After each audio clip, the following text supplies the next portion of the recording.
Welcome to our performance of Stories from the Edge of the World. Here we will tell you 3 folk tales from different cultures. Our first tale, The Giant's Wife, is from Ireland. Now please turn off your cell phones, sit back, relax, and enjoy the show. Many years ago, in the north of Ireland, there lived a giant named Finn MacCool. That's me name. One thing Finn is said to have done was to make a road that crossed the sea from Ireland to Scotland. You can still see what's supposed to be the first stretch of that road. It's called the Giant's Causeway, and it's a group of great rocks all fitting together. Now, this story happened when Finn was building his road.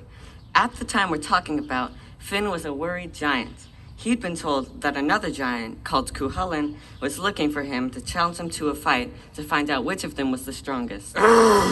This Cuchulainn was said to have beaten every giant in Ireland except Finn, and the thought of meeting him face to face made Finn shake in his boots. Well, when Finn had been working away from home a good many months, he took it into his head to go home and see his wife, a fine woman named Una.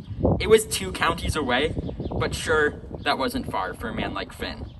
He pulled up a fir tree by its roots, a full-grown tree, mind you, and stripped off the branches to make himself a walking stick.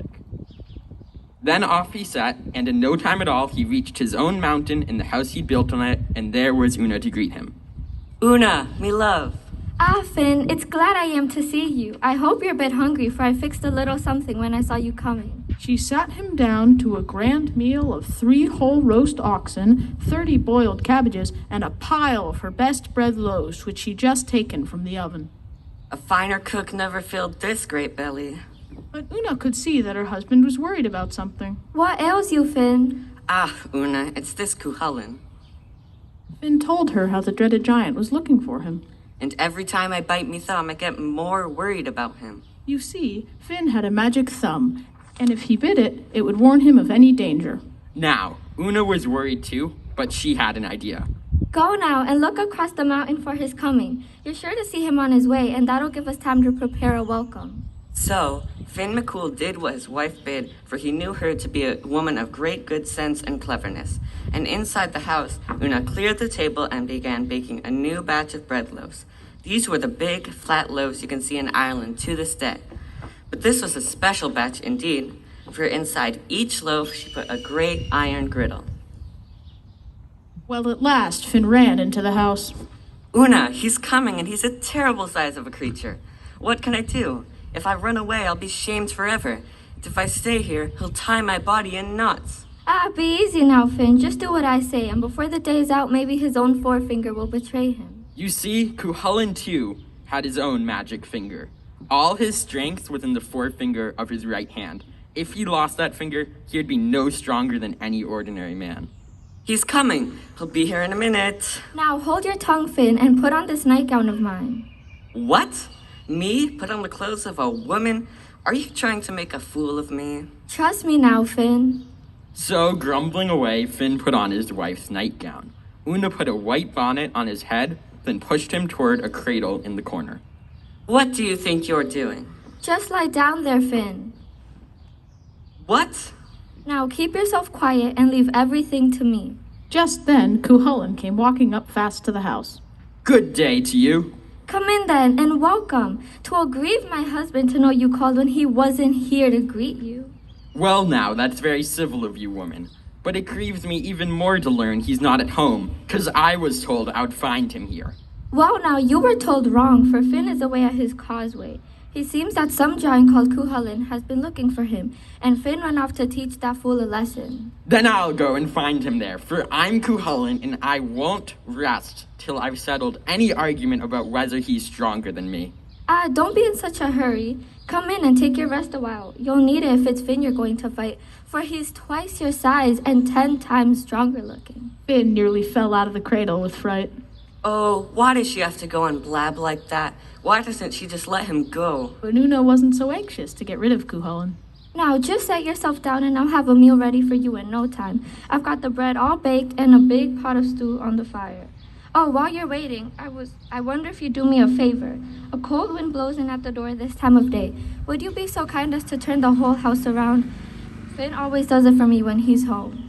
Certainly. Up he got and went outside. With no bother at all, he picked up the whole house and turned it to face the other way.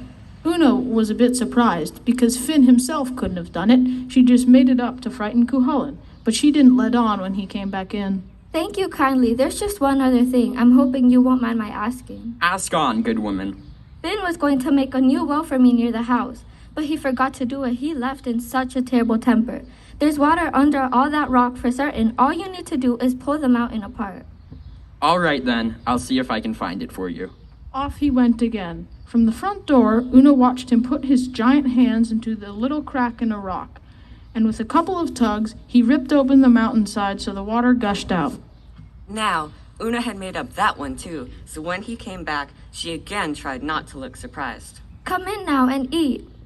She sat him down and put his food before him with a big pile of bread loaves, the ones she'd made with the iron griddles inside. Now that's fine-looking bread. Cuchulainn picked up a loaf and sunk his teeth into it. Ah! 1,000 thunderbolts! Woman, what did you put in your bread? Nothing. What ails you, tall man? That's the bread my husband eats 6 dozen loaves of every day. You mean he eats this stuff? Sure, it is as hard as rock, and I've lost one of me good front teeth on it already. Didn't I say you were a poor, weak thing compared to Finn? You'll regret the day he get his hands on you. Nonsense. If he eats this bread, so can I. He picked up another loaf and dug his teeth into it. Ah! I've lost me other front tooth. Man, it's a good job you never met up with Finn. It's more than your 2 front teeth you'd have lost.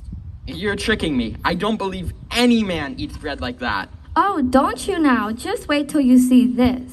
She took one of the loaves off the table and walked over to the cradle where Finn was lying, dressed like a baby. This is Finn's son. Isn't he a fine little lad?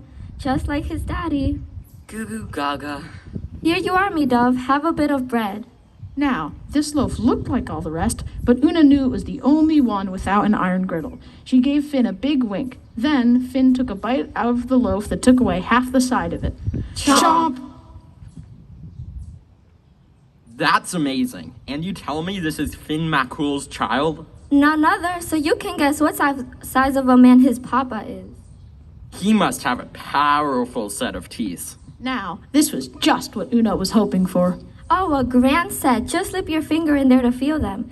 Open your mouth now, baby, and let the nice man feel your lovely teeth. So, Cuchulainn slipped his great right forefinger into Finn's mouth. Push it well in till you feel the back ones. Cuchulainn pushed in his finger as far as it would go. Snap! Finn bit it off, swallowed it, then leapt from the cradle. Woohoo! Ah! Now, what did you say you'd do to Finn McCool? Ah!